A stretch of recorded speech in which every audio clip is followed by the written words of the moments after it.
Well, the new Joola Gen 3 lineup just dropped a little over a week ago, so let's talk about them.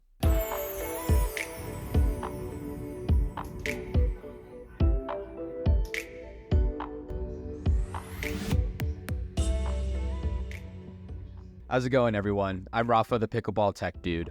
I'm an avid pickleball player, a Harvard-educated engineer, and also a former PPA employee. And one thing that's been made clear after Joola drops this bombshell novel technology is that the PPA and Big Pickle in general have a lot of questions to answer in the coming weeks and months that are going to impact the future of the sport.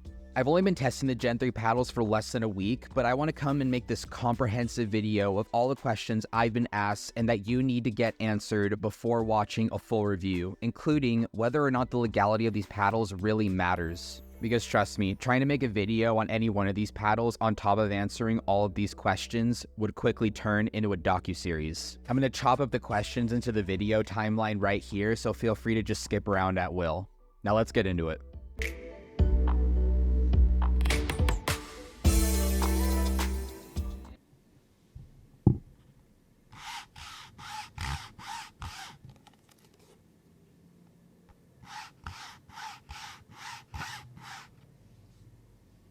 Something that's been circulating a lot around the release of these paddles are some quality control issues, in particular with the grit. A few paddle reviewers and some people online have cited that one side of their paddle is actually significantly grittier than the other side. What I can say from my personal experience, having been sent every single model except the Ben Johns Hyperion 16, is that I did not experience that issue on any of the paddles. All of my paddles felt significantly gritty on both sides, and several of them failed the t-shirt test that's been popularized since their release. But that doesn't mean that the grit from paddle to paddle was completely consistent. What it means is when I spin tested both sides of the same paddle for some of the models, I was getting spin ratings in the 99th percentile for some, and then others just a little bit behind that. I would say if you want to give Joola the benefit of the doubt, the exact numbers were at the point where you could possibly chalk up the difference to human error, i.e. I didn't serve the ball quite the same way with the same level of spin on both sides. But to consider the other side, I received my production models later than a lot of other paddle reviewers, and so it's possible that my models came from later batches where some of these issues were fixed. But that still means that there are still a lot of paddles from earlier batches with inconsistent grit still in circulation. One thing I will say I noticed right off the bat, and some other reviewers have been talking about this too, is that the sharpness of the bevels was noticeable on the 14mm models as opposed to the 16mm models, and the smaller grip circumference could be the explanation for that.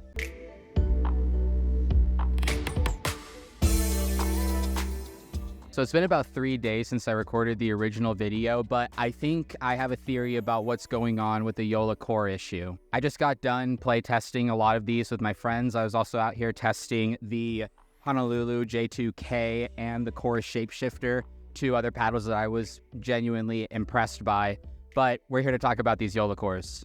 So a polymer core, which is what about 95+% of pickleball companies use in their paddles, is essentially just hard, durable plastic. But every single company seems to have a different name for the type of core they're using. But for all intents and purposes, they should all be the same. Again, hard, durable plastic. So most companies will take their cores all the way out to the edges of their paddle so that it restricts it from doing any significant movement. Where I think the issue lies with the paddles is that with adding the extra foam into the upper hemisphere, preventing the core from going all the way out to the paddle edge, you're subjecting the core to a lot more pressure to move flexibly to drive the power.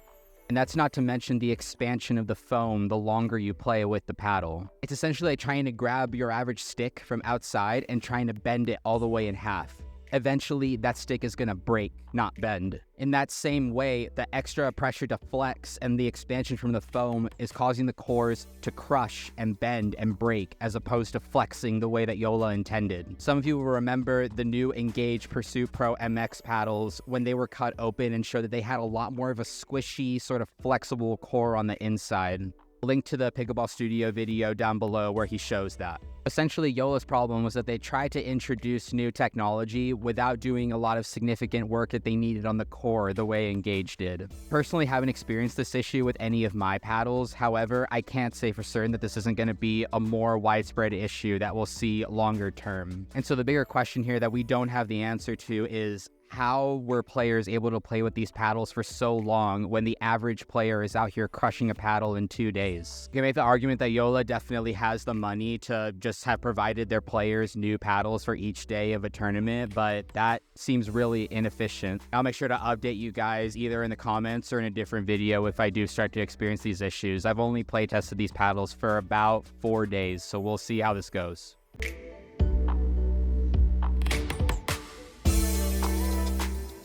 The short answer to whether or not there's a break-in period on these is yes, there is a break-in period. What's a little more convoluted is how long that break-in period is. But from my experience, people who hit the ball harder and are more aggressive in their gameplay tend to break in paddles a lot faster. I'll say that, like I said earlier, I've been taking every opportunity to smack the ball as hard as I can and speed up and play aggressive, and after about 7 hours on both of the Perseus models so far, I still have not hit that break-in yet. Okay, listen to me very closely. As a matter of fact, get a little bit closer. I am scared to be across the net from one of these paddles, even if you were just taking the wrapping off the handle. Because here's the thing, straight out the box, these paddles don't hit as hard as the GEARBOX like is being popularized online. But people forget that the GEARBOX Power Pro is by far and away the most powerful paddle on the market right now. And so anything that could get even close to that, somewhat in the same arena, is still going to hit harder than Mike Tyson. And the craziest and probably scary thing to me is that the GEARBOX Power Pro has a really low twist weight and a small sweet spot towards the top of the paddle. Therefore, the average player isn't really hitting it that often and is not generating the full power potential. With the twist weight numbers that I've been getting and with the level of stability I've been feeling on the Gen 3 paddles, if they do hit as hard as the GEARBOX Power Pros when they're fully broken in, that level of power is going to be coming at you way more frequently, and it's going to be scary.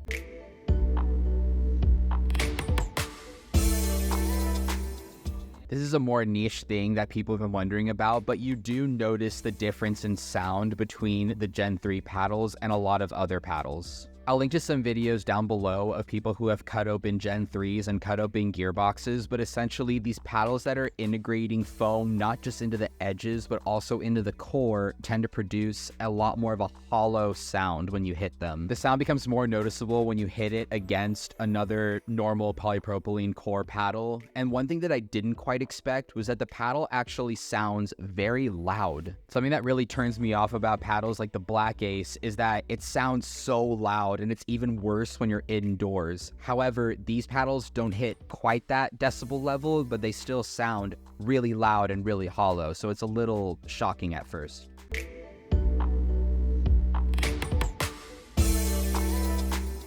From what I know in the exact wording of USAPA and PPA guidelines on paddle legality, these paddles are constructed in a way that they should be legal. If you're really into the weeds of paddle technology, you're probably wondering how companies like GEARBOX and Joola are able to put foam into their cores when foam core paddles like the EVA line from Rhombus are illegal. What the guidelines directly prohibit is paddles that produce a trampoline effect, like paddles that solely have foam in the middle. But technically, these cores, with the GEARBOX having those carbon fiber bars and with the Joola paddles still having polypropylene cores as the primary materials with foam as a supplement, they are technically still okay under the law.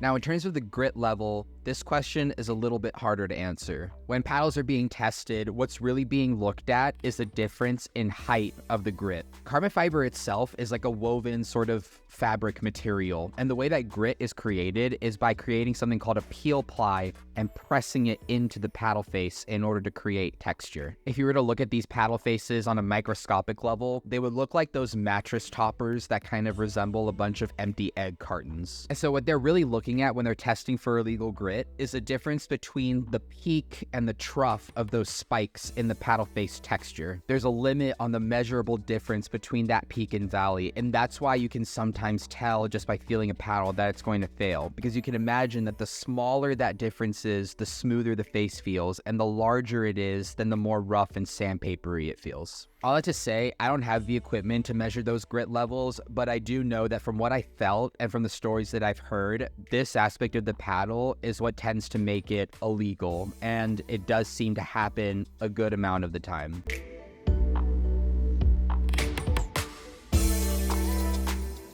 So while I did just basically admit that these paddles are illegal, let me give you something to ponder. Let's think about the potential market for this paddle, most likely including you, being about 1 million people in the US.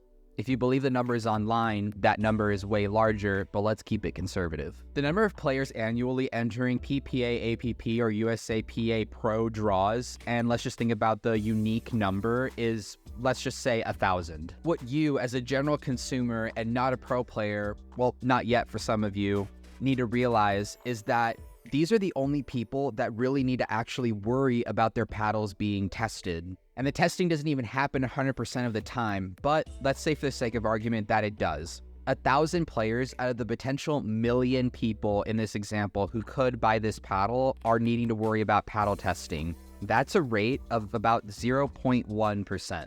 The vast majority of people in the market for this paddle are going to be playing your average tournament, where most people aren't challenging your paddle, and even if they do, there's no way to officially do that. And so the answer to the broad question of does paddle legality actually matter, it's a similar answer to what you would get for any aspect of any paddle. If you're not a pro, the answer is probably no. So if paddle legality was the main reason holding you back from getting one of these paddles, unless you're almost pro or plan on going pro, then that shouldn't be the thing that holds you back. But there are 2 other things that I would consider. Firstly, is it fun for you and for the people you're playing against to play with a paddle that might be this overpowered depending on your skill level? And then second, and most importantly, is it worth the $280 price tag?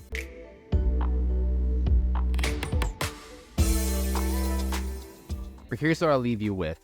If money is no object and you're a player who likes to play with power, I don't think you're looking at any other paddle on the market right now. And I tested many paddles, but until I touched some of these models, I've never felt a paddle in my hands that I felt like if I was a beginner or intermediate player, just having it would instantaneously increase my skill level over the people around me. But that's all I'm gonna say about these paddles for now. So thank you so much for watching. And remember to like and comment and subscribe if this video was helpful to you making your decision about these paddles at all. I would personally wait until the full reviews come out from myself and a lot of other paddle reviewers before making a decision. But if you just can't contain your excitement, I have a discount code RAFA that works over at Spinwave Pickleball. That'll get you 10% off one of these paddles. And from my understanding, this is one of the only active discount codes that you'll see out there to get them. I'm also running a giveaway over on my Instagram at Pickleball Tech Dude, so feel free to go over there if you're interested in that, because I'm going to be running a lot more on there, and of course be running some more over here as well. As a matter of fact, I'll probably be giving away a couple of these paddles as soon as I'm done testing them, and they'll just be lightly used and they'll go straight to you guys. So thanks again. I hope I've given you guys some food for thought when it comes not just to these paddles, but paddles in general. And I'll catch you guys in the next one. Peace.